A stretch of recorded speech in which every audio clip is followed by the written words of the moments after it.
Right, you lot, let's talk Villa, and we are back with the chopping block. Thank you ever so much for the support on the previous video about our defence. That's up there, and the link to it is in the description below. We've done Clement Longley, loan special, Zaniolo, loan special, the goalkeepers and the defence, but today we are talking about our midfield, possibly where a lot of our money is going to come from this summer if we are to beat FFP, but also possibly somewhere where we won't really let many players go, but might look to add a little bit of depth. All of that good stuff coming next. Who stays, who goes? Leave your comments down below. Leave a like, subscribe for more. Let's talk about Aston Villa's midfield. So as you can see on the screen, we're kicking it off with Douglas Luiz, and we are going to go in squad numerical number, if that makes sense. So first we do have our number 6, Douglas Luiz, and one of our standout players, I would say, up until probably January, February, when Boubacar Kamara got injured. Since then, he has slightly struggled for form, and there have always been rumours circulating around teams wanting him. The likes of Barcelona and Arsenal are the two that spring to mind very, very quickly for me. Now, for me, I would like to see Douglas Luiz at the club next season. He's been a big part of our rise back in the Premier League since we signed him from Manchester City, and we can't forget just how good he is when he has that out-and-out holding midfielder next to him to allow him to be more expressive. And as they say, as I can't remember his full name, Zachariah, he played, I can't remember, the poet, I can't remember, if I can find the clip I'll throw it up, but as he said, form is temporary and class is permanent, and Douglas Luiz certainly showed his class this year. The one caveat as to why Douglas Luiz, for me, gets an asterisk next to his name that you can see on the screen is financial fair play. And I do believe if a team like Barcelona came in, or Arsenal, or whoever's been monitoring him specifically, came in with a bid of upwards of 70 to 80 million pounds, I think Aston Villa would have to snap it up and take that. There are other options out there in the transfer market for us.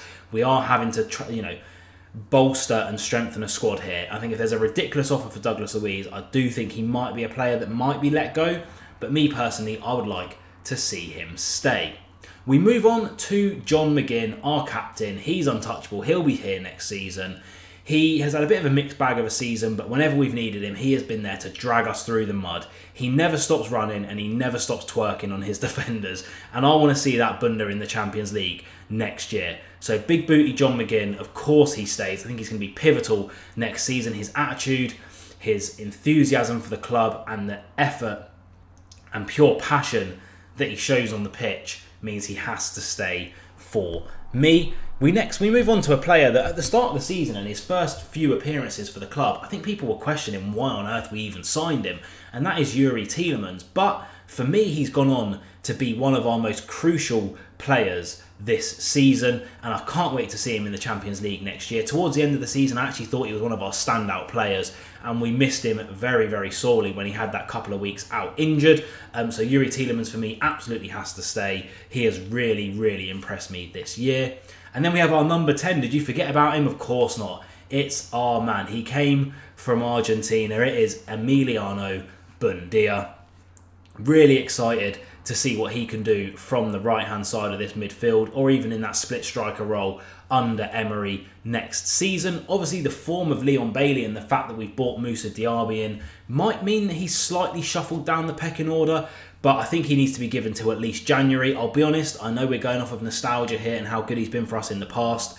With how good Bailey was this season and how good Diaby could be, has Buendia fallen a little bit too far down that pecking order? He does play that right mid role that both of those players do play, but I think he needs to be given at least till January to see what he can do under Emery, and then if it isn't really working and he's third choice behind those two aforementioned players, I could possibly see him being let go, but I'd like to see him get given that chance because he didn't get it.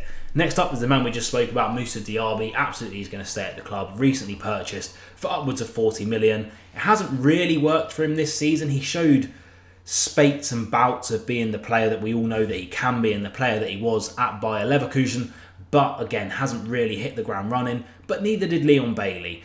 Moussa Diaby, he's had his ups, he's had his downs. He won Player of the Month, I think, in March, so definitely had more ups than downs this season, and I, again, would like to see him get given another chance next season to, impress us all. In the end of the day, we spent so much money on him. I think he will come good. Next up, very, very quickly, Nicolo Zaniolo. We've already covered him in my chopping block special. See you later. Cheers for the loan. He's helped us out a couple of times, but he shouldn't really be staying at the club now, should he? Next up, number 27, Morgan Rogers, who won our Player of the Month, I think in April or May. No, it must have been April. Absolute revelation. I can't believe this guy was struggling for goals in the Championship and struggling to make a massive, massive impression for Middlesbrough. He has been nothing short of exceptional since he has come to Aston Villa. Quickly became one of our most important players, and we missed him when he was out injured for sure, especially in the Europa Conference League.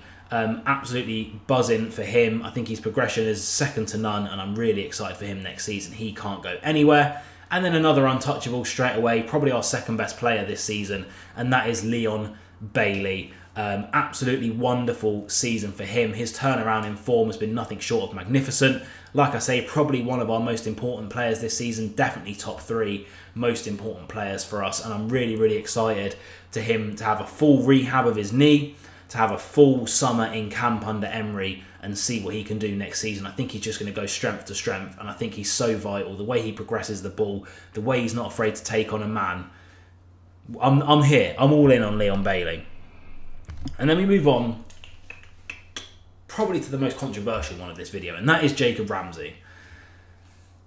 If we're not bringing in anyone else at left mid, absolutely Jacob Ramsey stays. But I'm thinking about FFP here, guys. I would love to see Jacob Ramsey play for us in the Champions League. But again, it's a very, very similar situation to Douglas Luiz with the asterisk next to his name. If a bid of 40 to 50 million comes in, we've got Morgan Rogers, we've got John McGinn that plays that left mid role. As you've seen previously on the channel, we're linked with other left wingers as well that could come in and play that role. It's pure profit because he's a youth academy, talent. He could be one to go, but I'd love to see him stay. I want to say that. I'd love to see him stay. If the right bid came in, I could see him be let go. And then we come on to Boubacar Kamara, one that I think we're going to have to get cover for. I think he's not going to be back until October or November time, so won't be ready for the start of the season, but of course he's not going to be sold.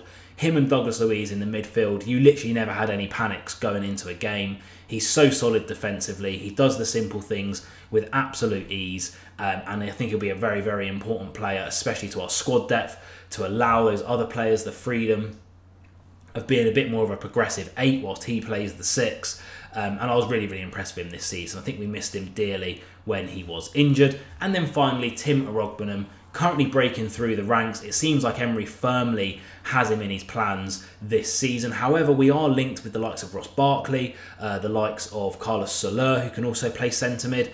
So possibly I could see a loan for Tim Arogbenham. I think Emery sees him as a future first teamer, so I don't think he'll be sold again. I don't even think it counts as pure profit because we signed him from West Brom's academy when he was about 17, I want to say, 18. So I don't know if it counts as pure profit. If it does and the right bid comes in and we sign players to cover that position, sure, why not? But I think it's more likely that he'll be kept around that first team squad or loaned out if the right deal comes in for him. And that is all of our first teamers. Let's look at some players that are in the under-21s that could break through. I think it's always fair to have a look at them and then give you my overall thoughts on the midfield. I almost forgot to mention, actually, squeeze this in before the under-21 players. We also have 2 first teamers technically out on loan, and that is Philip Coutinho, as you can see down below. He absolutely needs to be sold. His time has come and gone. I don't think there's anything Emery can do to save his career at this point. And I think we just need to try and squeeze as much money out of anyone as possible. There have been talks about a contract termination as well. I think we need to get him off the books. I know he's on a ridiculously high salary, so he definitely needs to go. And then switching over, we look at Leander Dendoncker. Hasn't worked for him on loan at Napoli. They are not triggering their optional buy clause on him, so we need to find suitors for him. He's not good enough for this club anymore, I'm afraid, so he also needs to be sold. Chopping block. So the 2 players I want to talk about from our youth setup, and one that's from the youth setup and one that's out on loan. There are plenty of names that could be thrown around, the likes of Ajani Birchall, Caden Young, etc, etc. But the main one coming from our youth academy, one that has had first team minutes this season, is of course Amari Kellyman. I definitely see him being more involved in the first team setup next year. I think he's really, really good and will definitely get more opportunities, specifically in cup games, as we look to rotate with the likes of Champions League and Premier League football being our main priorities. The other one is Tommy O'Reilly. There was a lot of hype around this kid, went out on loan to Real Union, hasn't really worked for him, only managed 2 games this season. I think he's probably going to get loaned out again, maybe a loan that fits him a bit better in the Championship or something like that, but possibly one to keep your eye on. But I think the main one from the under-21s will be Amari Kellyman, and I think he'll be much more involved in the first team going forward next year. And that is the midfield. Like I said, not really much movement going on in terms of players in and out. I think only if the right bids come in for the likes of Douglas Luiz, Timo Rodbenham and Jacob Ramsey would we be considering selling any players. Under 21s, I don't see any that are really going to burst through onto the ranks apart from Amari Kellyman. So the midfield is pretty settled. I do think we need to add more depth. We really struggled with legs in our midfield. The fact that we play the flat 4 across midfield, we play centre mids out at left mid, it's very, very demanding for the 2 centre mids that are playing, because 9 times out of 10, let's be fair, in the modern age, you're coming up against a midfield 3. So again, the legs do go. We need those solid options off the bench, and we need rotation options. So I think we need to strengthen, but I don't really think anyone, like, I don't look at our midfield, apart from Zaniolo, who's on loan, and think, you need to be sold, mate. You're not good enough for this club anymore. So this is actually really, really positive. And you look at a lot of our midfielders had great seasons, so I'm quite happy with that. But I'm sure we will strengthen. What do you guys think though? Leave your comments down below. Leave a like if you are enjoying. Only one more video to do, which is the forwards. And then we will be going on to my dream Aston Villa transfer window, which I'm very, very excited to film. As always, up the Villa, be nice to everyone, and I will see you guys very, very soon.